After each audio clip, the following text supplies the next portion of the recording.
Halo, selamat berjumpa kembali dengan saya Hamdi di channel Galeri Sang Pamor.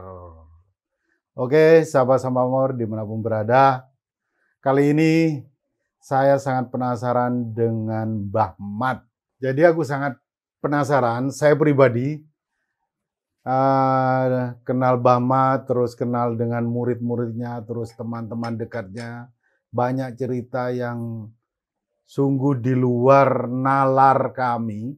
Jadi aku sengaja sekarang malam ini undang Mbah Mat, pingin tahu perjalanan misteri spiritual Mbah Mat. Assalamualaikum Mbah, sugeng dalu. Waalaikumsalam, sugeng injing. Oh injing ya Bang, saniki Bang. Nggih, di atas jam 2 injing ya. Kirain masih malam ini. Mau jam 4 ya. Oke Mbah. Biar nggak penasaran, Mbah, teman-teman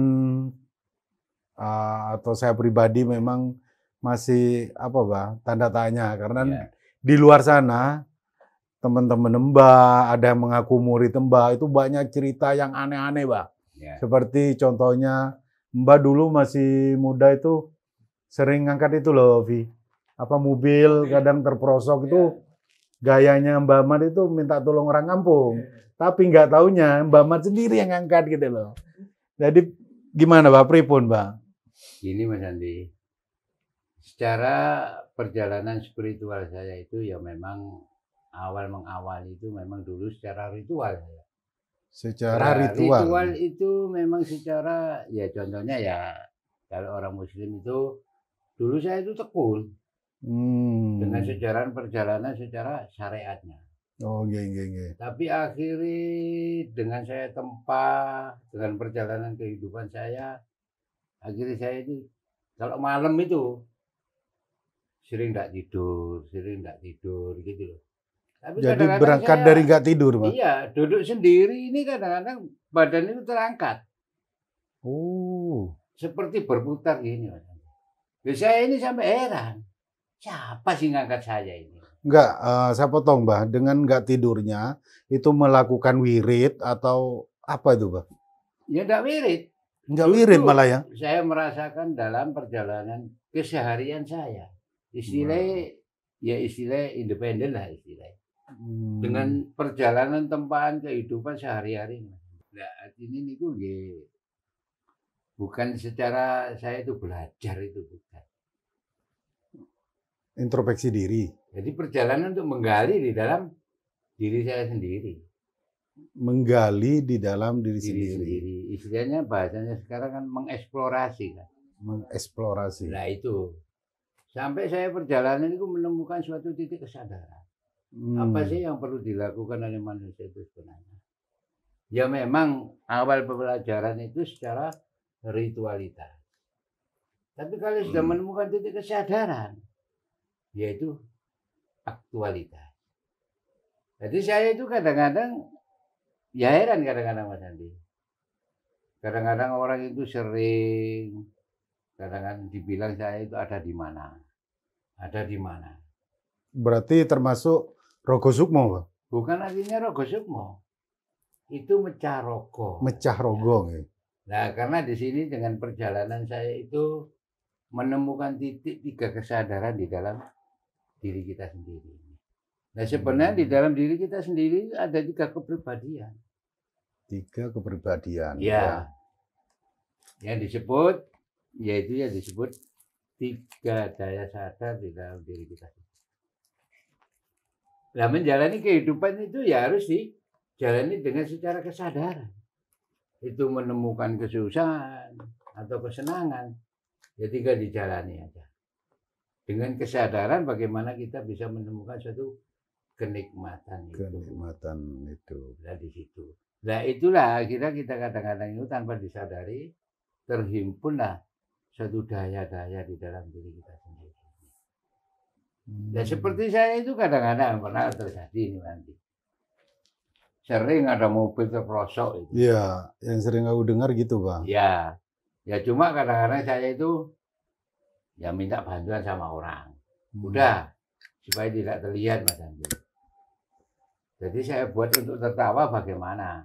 Ayo, saya angkat. Assalamualaikum. Tapi dulu itu sering Mas Andi. Kalau saya tidak bisa puter, udah saya angkat gini. Yang belakang diangkat, Pak ya? Saya angkat belakang. Nah ini cirinya saya jangan sampai ketahuan orang. Oh, tapi kalau saya ketahuan orang ditertawai, hilang konsentrasi. Oh ya, karena konsentrasi pecah Pak ya? Pecah lah di situ. Jadi itu bisa dipelajari nggak, Pak? Itu sama nggak dengan karoma, Pak? Nah, ilmu-ilmu karoma atau karoma apa itu kan kadang-kadang itu bisa diartikan dengan secara perjalanan wiritan atau apa. Nah itulah yang akan menimbulkan suatu ya bisa disebut dengan khodam atau disebut bisa hijib. Hijib itu artinya malaikat. Khodam itu sebangsa jin. Nah, itu. Jadi intinya orang yang muslim ya jin muslim. Hijib ya malaikat. Nah kalau saya dengan secara perjalanan dengan tempahan kehidupan saya menyaksikan secara sugesti saya perkuat keyakinan saya. Kalau saya menjalani kehidupan itu disaksikan oleh saksinya Allah. Disaksikan saksinya Allah. Nah, adanya bumi, air, api, udara. Nah inilah perjalanan kita ini Mas Andi. Dengan perjalanan secara dengan kebenaran, ketulusan, insya Allah itu Mas. Maka akan muncul kekuatan, Pak ya? Kekuatan. Kadang-kadang anehnya, dulu pernah ada orang punya hajat. Iya. Iya. Akhirnya apa? Ya maaf aja, menyan itu sebagai mediasi. Mediasi. Istilahnya menghormati daripada wujud-wujud hidup itu. Akhirnya apa? Begitu tamu datang, gerimis. Nah. Ini. Saya mintai kemenyan, nggak dibelikan. Oh, saya lihat ke atas. Oh, malaikat iki enak tenguk-tenguk iki. Ngerasa ambu wangi terus saya. Akhirnya apa? Kresek-kresek sampah saya bakar. Akhirnya apa? Terang. Iya. Enak-enakan kok nambu wangi tenguk-tenguk kon.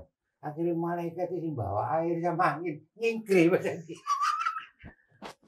Soalnya ngamuk dari orang-orang gini Mali. Oh diteror ke selempek ya. Iya. Wis seperti batu apa. Dukune gendeng.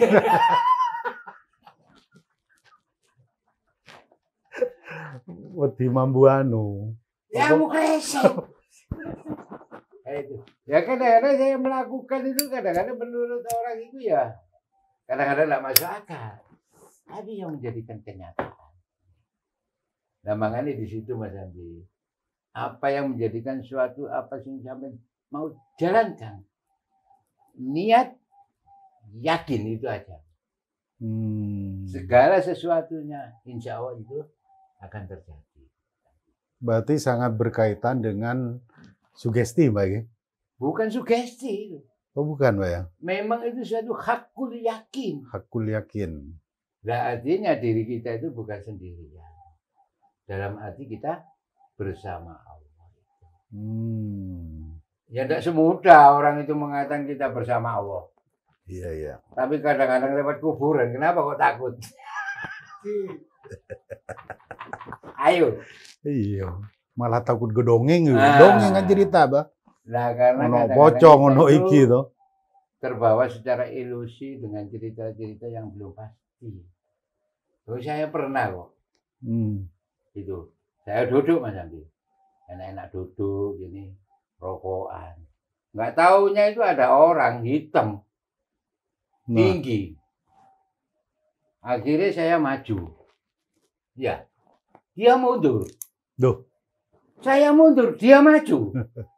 Ngejak dansa Pak. Saya gini, kamu itu mau guyonan apa enggak? Kalau saya maju kamu mundur. Kalau kamu maju, saya mundur. Kok maju mundur? Gak nuruti kamu. Saya tidur sama istri saya. Itu di kuburan, Bang? Tidak di rumah. Oh, di rumah. Di halaman. Halaman saya dulu kan luas nanti. Tapi lah malam-malam yo, lek kula yo keplayon, Bang. Nah, itu yang disebut istilah ini gondorwo nanti. Gondorwo ya. Mali rupa membojal. Jadi seperti orang. Nah itu. Nah kenapa sih kita kadang-kadang itu kalau terbawa ilusi kita sendiri, belum terjadi sudah terbayangkan.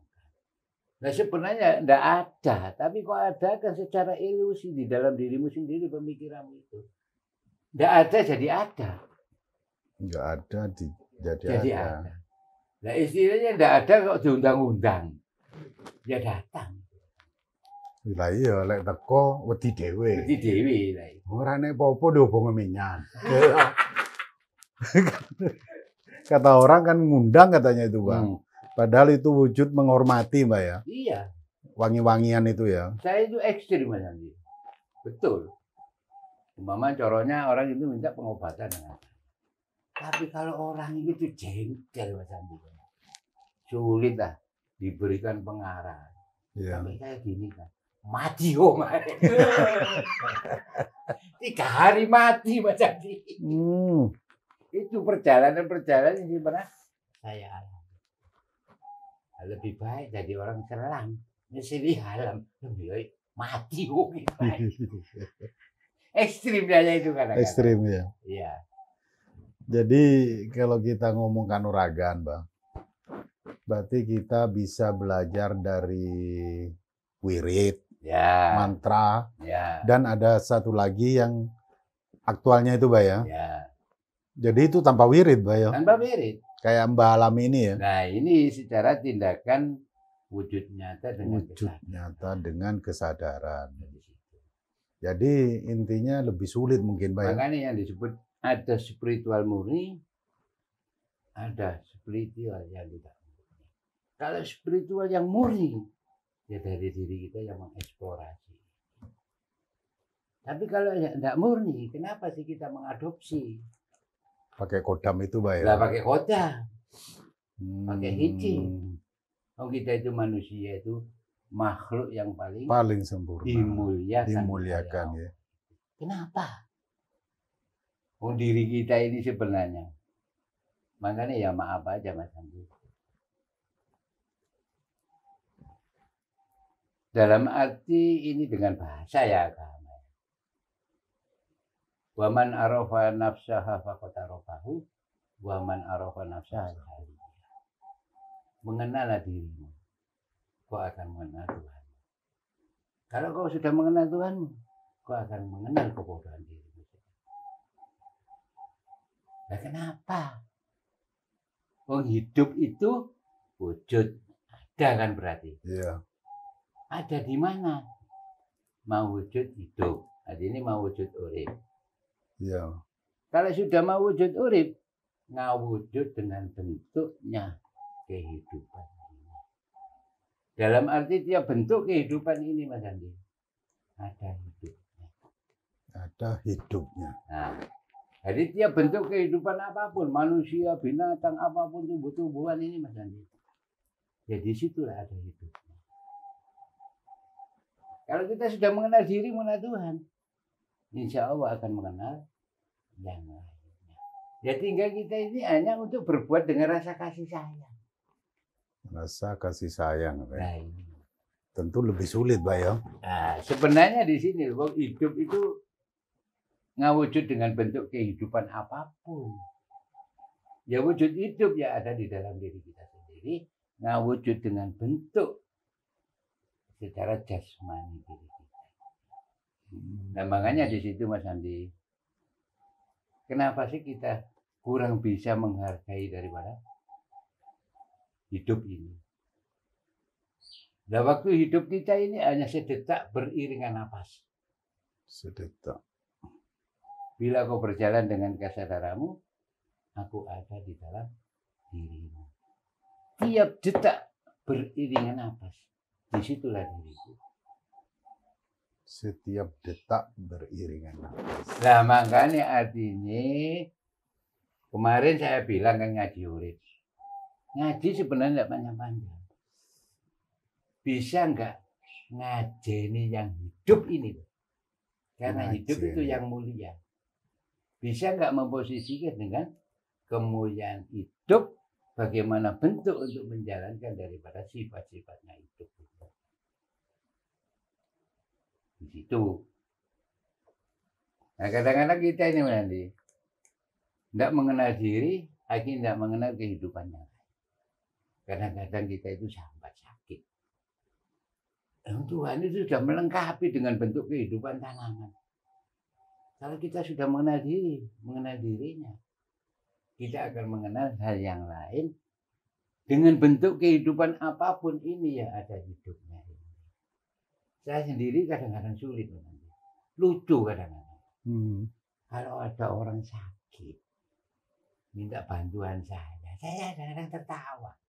Lu lihat waktu sehat itu, nggak mau suket yang dimakan sama kambing sama sapi. Kalau sudah sakit, apapun dimakan. Apapun dimakan. Iya, bener.